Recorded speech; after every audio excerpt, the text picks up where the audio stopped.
আল্লাহ বলছেন আমি মানুষকে সৃষ্টি করেছি পরীক্ষা করার জন্য। তাদেরকে দিলাম দৃষ্টি শক্তি মানে চোখ, তাদেরকে দিলাম শ্রবণ শক্তি মানে কর্ণ, দুইখানা চোখ দুইখানা কর্ণ আল্লাহ আমাদেরকে পরীক্ষা করার জন্য দিলেন। এটাই শুধু শেষ নয়, আল্লাহ তার পরবর্তী আয়াতে বলছেন ইন্না হাদাইনাহুস সাবিলা, আমি তাদেরকে রাস্তা দেখিয়ে দিলাম, পথ দেখিয়ে দিলাম, আমি তাদেরকে রাস্তা দিলাম কয়টি না তো ওয়াহাদাইনা সূরা বালাদের 10 নম্বর আয়াতের ভিতরে আল্লাহ বলেছেন আমি তোমাদের দুইখানা রাস্তা দিলাম, ভালো মন্দ, মন্দ ভালো। আল্লাহ আমাদেরকে দুইটা রাস্তা দিয়েছেন, একটা হলো ভালো পথ, একটা হলো নোংরা পথ। তার মানে যারা এক আল্লাহকে মেনে নিবে, আল্লাহ আমাদেরকে এই পথ দিয়েছেন, রাস্তা দিয়েছেন, মানে আল্লাহ আমাদেরকে নবী মুহাম্মদকে দিয়েছেন আমাদের নেতা। আমরা যার অনুসরণ করব, আমরা যে রাস্তাতে চলবো, এমন একটি বিধান, এমন একটি ধর্ম গ্রন্থ, তার নাম হলো আল কোরআন। আল্লাহ আমাদেরকে কোরআন দিয়েছেন জীবন ব্যবস্থা সম্পূর্ণতা, এই জন্য আমাদের গাইডলাইন হিসেবে এসেছে আল কোরআন। কিভাবে জীবন যাপন করব, কার মতো না তো নবী মুহাম্মদ সাল্লাল্লাহু আলাইহি ওয়াসাল্লামের মতো। এই রকম আল্লাহ আমাদেরকে রাস্তা দিলেন আর বললেন গোলাম রে, একদিন আল্লাহর নবী সাহাবীদেরকে বলছেন সাহাবীরা তোমরা শুনে রেখে দাও। বিশ্ব নবী সাহাবীদের সামনে একটা সরল রেখা টেনে বললেন এটাই হলো সরল পথ, তোমরা এর উপরে চলতে থাকবে। বিশ্ব নবী ডানে বামে যেন অনন্য পথ থাকলেন। বিশ্ব নবী বললেন যেইগুলো ডানে বামে টানলাম সেইগুলো পথে যেন প্রত্যেকটা রাস্তার মাথায় যেন শয়তান বসে আছে। এই জন্য আমার আল্লাহ পবিত্র কোরআনের আয়াত বিশ্ব নবী আয়াত থেকে পাঠ করে শুনিয়ে দিলেন। সূরা আনআম আয়াত নাম্বার 153 আল্লাহ বলেছেন ওয়া আন্না হাদা সিরাতি মুস্তাকিমা ফাত্তাবিউ, এটাই হলো আমার সরল পথ, এর উপরে তোমরা চলতে থাকো। ওয়ালা তাত্তাবিউস সুবুলা ফাতাফাররাকা বিকুম আন সাবিলি, আর যদি খালে তোমরা আমার পথ থেকে অনন্য পথে যদি তোমরা চলে যাও তো বিচ্ছিন্ন হয়ে যাবে। তোমরা অনন্য পথ চলে গেলে তোমরা বিচ্ছিন্ন হয়ে যাবে, তোমরা অনন্য পথে যেও না। তার মানে আল্লাহ আমাদেরকে রাস্তা দিয়েছেন, পথ দিয়েছেন। আর যেই কথাগুলো বললাম, আল্লাহ আমাদেরকে মানবতা দিয়েছেন, মানুষত্বর জ্ঞান দিয়েছেন, বিবেক দিয়েছেন, চেতনা দিয়েছেন, চক্ষু দিয়েছেন। তাফসীর ইবনে কাসিরের ভিতরে এসেছে আল্লাহ মানুষদেরকে বিবেকটা কেন দিলেন, চেতনা কেন দিলেন, চক্ষু কেন দিলেন, কর্ণ কেন দিলেন, এইগুলো হলো হিদায়াতের কারণ। এইগুলো থাকার পরে যদি তুমি তোমার রবকে খুঁজে পেলে না, এইগুলো থাকার পরে তুমি তোমার রবের ইবাদত করতে পারলে না, পৃথিবীর বুকে তোমার চাইতে আর অধম জানোয়ার কেউ হতে পারে না। তো আমার আল্লাহ বলছেন এইগুলো পাওয়ার পরে যদি ইন্না হাদাইনাহুস সাবিলা ইম্মা শাকিরান ওয়া ইম্মা কাফুরা, ইম্মা শাকিরান ওয়া ইম্মা কাফুরা, যদি তোমরা আমার শুকরিয়া আদায় করো আর যদি তোমরা না শুকরিয়া করো, তোমরা যদি আমার শুকরিয়া আদায় করো আর যদি কুফরি করো সেটা তোমাদের ব্যাপার। যদি খালে তোমরা আমাকে যদি না মানো, আমার শুকরিয়া আদায় না করো, তাহলে আল্লাহ বলছেন ইলাহুল কাফির ইন্না আ'তাদনা লিল কাফিরিনা সালাসিলা ওয়া আগলালা ওয়া সাইরা। আল্লাহ সূরা তাহারের 4 নম্বর আয়াতের ভিতরে আল্লাহ বলছেন নিশ্চয় কাফেরের জন্য আমি প্রস্তুত করে রেখেছি শিকল এবং বেড়ি, ওয়া সাইরা এবং জাহান্নামের দর্দনাক আযাবকে কাফেরদের জন্য প্রস্তুত করে রেখেছি। যাদের জ্ঞান আছে, বিবেক আছে, চেতনা আছে, এইগুলো থাকার পর যারা চিন্তা ভাবনা করবে না, হেদায়েতের রাস্তা পাবে না, যারা কুফরি করবে, যারা অস্বীকার করবে, তাদেরকে জাহান্নামে তাদের জন্য শাস্তি প্রস্তুত করে রাখা আছে। কিয়ামতের ময়দানে আল্লাহ বলেছেন সূরা ইয়াসিনের 59, 60, 61 নম্বর আয়াত, আল্লাহ যেই দিন মুজরিমদেরকে আলাদা করে দিবেন, কাফেরদেরকে আলাদা করে দিবেন, আর আমার আল্লাহ বলবেন আলাপ আহাদ ইলাইকুম ইয়া বানি আদম, আল্লাহ বলবে, হে বানি আদমের দল, হে বানি আদমের দল, আমি কি তোমাদের বলি নাই তোমরা শয়তানের পদঙ্ক করবে না? ইন্নাহু লাকুম আদুকুম মুবিন, শয়তান তোমাদের প্রকাশ্য দুশমন। আল্লাহ সুবহানাহু ওয়া তাআলা বলবেন, আমি কি তোমাদের বলি নাই ওয়ানি'বুদুনি হাযা সিরাতুম মুস্তাকিম, একমাত্র তোমরা আমারই ইবাদত করবে, এটাই সরল পথ। আল্লাহ বলবেন, ওয়ালাকাদ আযাল্লা মিনকুম জিবিল্লান কাসীরা, শয়তান তোমাদের অনেক দলকেই জনপথভ্রষ্ট করে দিয়েছে। আফালাম তাকুনু তাকিলুন, তোমরা জানো না? আল্লাহ তখন বলবেন, এ মুজরিমের দল, ওরে কাফেরের দল, হাদিহি জাহান্নামুল্লাতী কুনতুম তুআদুন ইসলাউহাল ইয়াউমা বিমা কুনতুম তাকফুরুন, এই সেই জাহান্নাম, এই সেই জাহান্নাম, যেই জাহান্নামের ব্যাপারে দুনিয়ার বুকে তোমাদেরকে যেন প্রতিশ্রুতি দেওয়া হয়েছিল, ইসলাউহাল ইয়াউমা বিমা কুনতুম তাকফুরুন, তোমাদের অস্বীকার করার কারণে, তোমাদের কুফরি করার কারণে আজ তোমরা জাহান্নামে প্রবেশ করো। একবারে সোজা কথা, যারা বিবেক থাকার পর বিবেচনা করবে না, যাদের মানবতা হারিয়ে যাবে, মানুষের প্ল্যাটফর্ম থেকে পশুত্বের জগতে চলে আসবে, এরা মানবতা যারা রক্ষা করবে না, বিবেক বান মানুষ বিবেকহীনতার কাজ করবে, যারা আল্লাহকে অস্বীকার করবে, আল্লাহ শুকরিয়া আদায় করবে না, এদেরকে কুফরি করবে, অস্বীকার করবে। এই কারণে আল্লাহ কিয়ামতের দিন বলবে, এই সেই জাহান্নাম যার ব্যাপারে তোমাদেরকে বলা হয়েছিল, তোমাদের কুফরি করার কারণে আজ তোমরা জাহান্নামে প্রবেশ করো। ভালো করে কথা বুঝো। এবার দেখেন, দুনিয়ার মানুষ, একটা কথা আপনাকে বলি, যেই দিন আল্লাহ আমাদেরকে, সমস্ত মানুষদেরকে যেই দিন আল্লাহ সুবহানাহু ওয়া তাআলা আদমের পৃষ্ঠদেশ থেকে বালুর কোনার মতো ছোট ছোট ক্ষুদ্র ক্ষুদ্র আত্মাগুলো বের করেছিলেন, ওয়াইদ আখাযা রাব্বুকা মিন বানি আদামা মিন জুহুরিহিম যুররিয়াতাহুম ওয়া আশহাদাহুম আলা আনফুসিহিম আলাস্তু বিরাব্বিকুম, আল্লাহ সেই দিন আদমের পৃষ্ঠদেশ থেকে বালুর কোনার মতো ছোট ছোট ক্ষুদ্র ক্ষুদ্র আত্মাগুলোকে বের করেছিলেন। আল্লাহ আমাদের সকলের প্রতিশ্রুতি নিয়েছিলেন যে সেই দিন আমরা আদম থেকে নিয়ে ইসরাফিল আলাইহিস সালামের সিংহায় শেষ ফুৎকারের শেষ বাচ্চাটা জন্মগ্রহণ করবে, সকলেই সেই দিন আল্লাহ একত্রিত করেছিলেন। সেই জায়গাটা নাম হচ্ছে জান্নাতের ভিতরে আলামে আরওয়াতে। সেই দিন আল্লাহ আমাদেরকে বলেছিলেন, আলাস্তু বিরাব্বিকুম, আমি কি তোমাদের আল্লাহ নয়? তখন আমরা সবাই বলেছিলাম, ক্বালু বালা শাহিদনা, আমরা সাক্ষ্য দিচ্ছি যে আপনি আমাদের রব।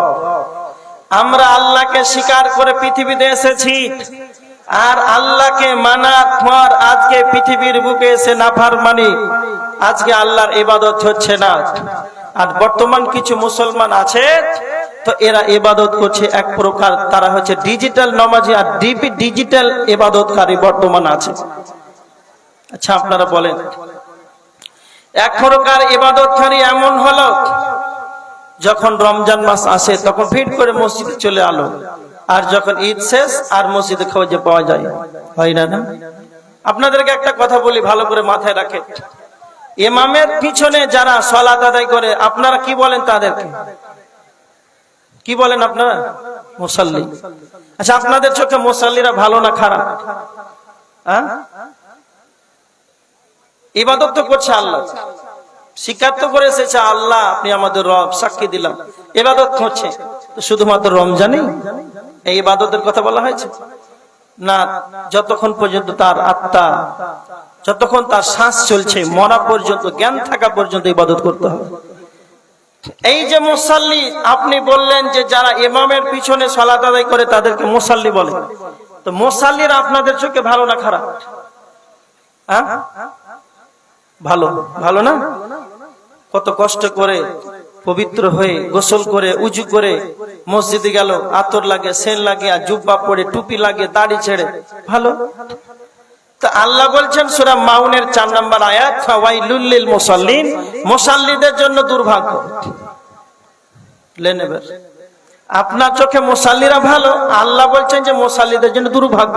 তো ঝামেলা পেকে গেল না? তারা কারা? আল্লাহ বলেছেন তারা এমন, তারা সালাতের ব্যাপারে বেখবর। এমন সালাত আদায়কারী করে কিন্তু মানুষকে দেখাবার জন্য করে, এমন নামাজি যারা মানুষকে দেখাবার জন্য করে। এই রকম ইবাদতকারীর কথা আল্লাহ বলেছেন সেই সমস্ত মুসাল্লিদের জন্যই দুর্ভাগ্য রয়েছে। আচ্ছা আপনি বলেন তো, যারা শুধুমাত্র রমজানকে কেন্দ্র করে কিয়ামুল লাইল আদায় করলো, সিয়াম পালন করলো, ঈদুল ফিতরে 2 রাকাত বড় পাঞ্জাবি পরে আর বড় জুব্বা পরে আর ফোঁতা পরে টুপি পরে মসজিদে আর তাদেরকে খুঁজে পাওয়া যায় না। এই জন্য সোশ্যাল মিডিয়াতে একটা পোস্ট খুব ভাইরাল হচ্ছে বর্তমান, যে এক হারানো বিজ্ঞপ্তি। কিছু মসজিদের 5 ওয়াক্তের মুসাল্লি দেখা দিয়েছিল, এক হারানো বিজ্ঞপ্তি। কিছু এই প্রত্যেকটা মসজিদে, মুসলিম এলাকায় মসজিদে 5 ওয়াক্তে কিছু মুসাল্লি দেখা দিয়েছিল, কিন্তু সেই মুসাল্লিগুলো তাদের পরনে ছিল পাঞ্জাবি টুপি এবং কারো প্যান্ট, কারো পায়জামা, কারো শার্ট পাঞ্জাবি। আর তাদের এই মুসাল্লি কটাকে খুঁজে পাওয়া যাচ্ছে না। যদি আপনারা পান তো একটা মসজিদে পৌঁছে দেবেন, আল্লাহ আপনার বিনিময় জান্নাত দিবেন। এটা সোশ্যাল মিডিয়াতে খুব ভাইরাল হচ্ছে। তা আপনারা বলেন, এটা আমাদের জন্য হাস্যকর বিষয় না দুঃখের বিষয়? হ্যাঁ, মসজিদে মুসাল্লি হারিয়ে যাচ্ছে তো এলান করতে হয়েছে, এটা সুখের সংবাদ না দুঃখের সংবাদ? লাউ ঝামেলা। তো মুসাল্লি কেমন হারিয়ে যাচ্ছে? আচ্ছা আপনারা একটা কথা বলি, ভালো করে মাথায় রাখেন।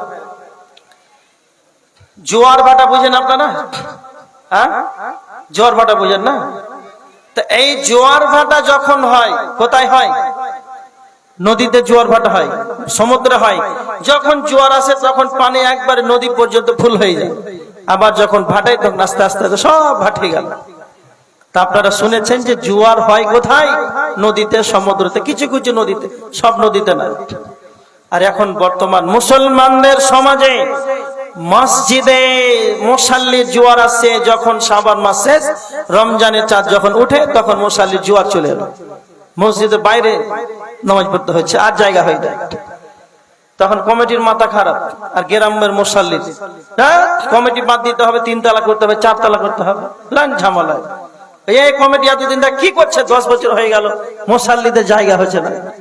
এটা সত্যিকার ঘটনা আপনাকে বলছি। আমার এলাকায় ঈদের সময় সব বাড়ি চলে আসে বিদেশ থেকে, আর শুক্রবার দিন এমন ভিড় করে সালাত আদায় করছে, মসজিদের ছাদ রাস্তা সব ভর্তি। তখন কমিটি বলছে আপনারা সবাই দাঁড়িয়ে যাবেন, 3 তালার কাজ শুরু করতে হবে। কেন? যে মসজিদে জায়গা হচ্ছে না। এখন একজন আলেম দাঁড়িয়ে বলছে না, মসজিদ তৈরি করতে হবে না। যদি কালে ফজরের সালাতে মসজিদ ভর্তি হয়, ফজরের সালাতে যদি রাস্তায় দাঁড়িয়ে মানুষ সালাত আদায় করে, তবে আমি আমার জায়গা, জমি, বাড়ির ভিটা সব বিক্রি করে নিজে 3 তালা কাজ শুরু করে দেব। হ্যাঁ, কথাটা কি বলছেন আপনারা, ভালো না খারাপ? শুধু এই জুমার 1 ওয়াক্তের জন্য 3 তালা 6 তালা করতে হবে? এখন বর্তমান সমাজে সৌন্দর্য মসজিদের, আপনি এসি লাগালেন, টাইলস লাগালেন, মার্বেল লাগালেন, এসি আর যা কিছু আছে সব কিছু মসজিদে 3 তালা করে হাই ফাই মসজিদ বানিয়ে দিলেন। আচ্ছা, মসজিদের সৌন্দর্যটা কি এসি না মুসাল্লি? অনেক জায়গাতে দেখছি।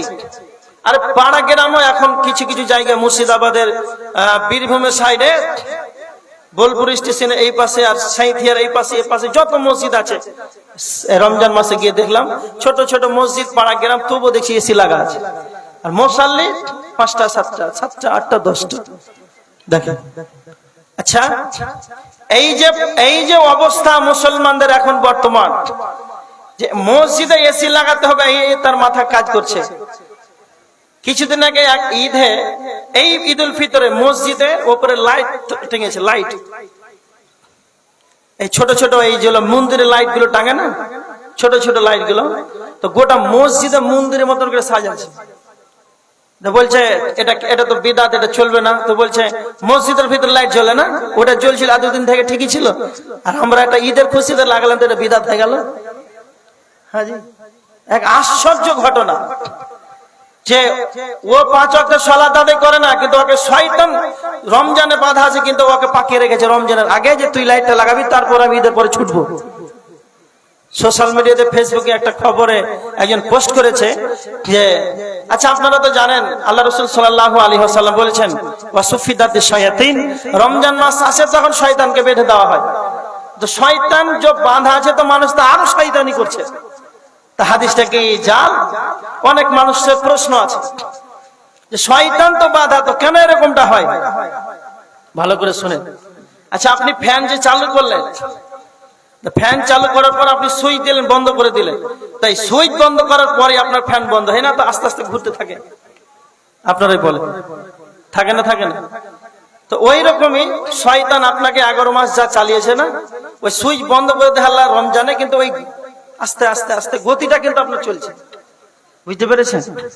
আর একটা ভালো করে একটা উদাহরণ শুনে, যে শয়তান সোশ্যাল মিডিয়াতে একজন লিখেছিল, পোস্ট করেছিল সুন্দর করে লিখে, যে শয়তান মানুষকে এমন শয়তানি শিখিয়েছে, আর মানুষ এখন এত শয়তানি করছে যে শয়তানকে আর শয়তানি শিখাতে হচ্ছে না।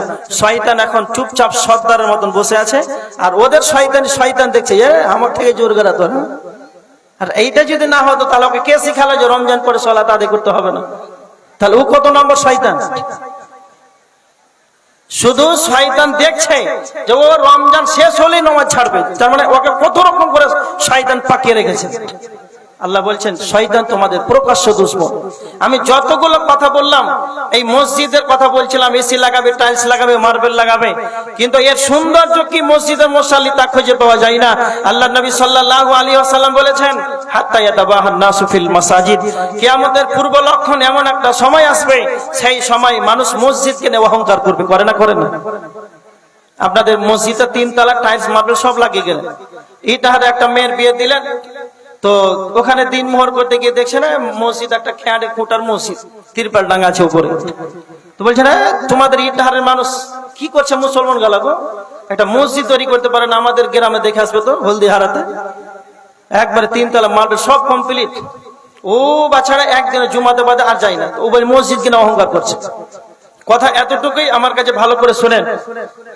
কিয়ামতের ময়দানে আল্লাহ সুবহানাহু ওয়া তাআলা সমস্ত মানুষদেরকে যেই দিন একত্রিত করবেন, আল্লাহ সুবহানাহু ওয়া তাআলা বলেছেন যেই দিন ইসরাফিল আলাইহিস সালাম সিংহায় ফুৎকার দিয়ে দেবে, সূরা ইয়াসিনের 51 নম্বর আয়াত, ফাইদা হুম মিনাল আজদাস ইলা রাব্বিহিম ইয়াউসিলুন। আল্লাহ বলেছেন সেই দিন মহান পালনকর্তার দরবারে সেই দিন সকলেই দৌড়াবে।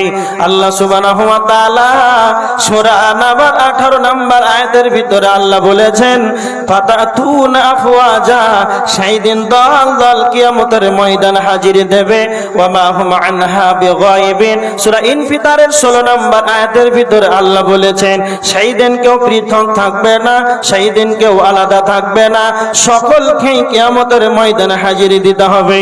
সমস্ত মানুষদেরকে আল্লাহ একত্রিত করবেন, আর দুইটা যেন আমাদের শেষ ঠিকানা থাকবে, জান্নাত আর জাহান্নাম, জাহান্নাম জান্নাত, জান্নাত জাহান্নাম।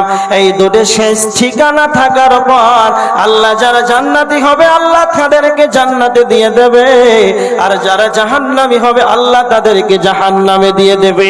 জান্নাতীদেরকে জান্নাতে দিয়ে জাহান্নামীদেরকে জাহান্নামে দেওয়ার পর আল্লাহ সমাপনী দিয়ে দিবে, আর যখনই জাহান্নামীরা জাহান্নামে চলে যাবে আর জান্নাতীরা যখন জান্নাতে চলে যাবে, জাহান্নামীরা একবার সেই লিলহান অগ্নি আগুনের ভিতরে চিৎকার করবে, আর জান্নাতীরা বলবে ও জাহান্নামীরা বলো তোমরা কিসের কারণে তোমরা জাহান্নামে গেলে?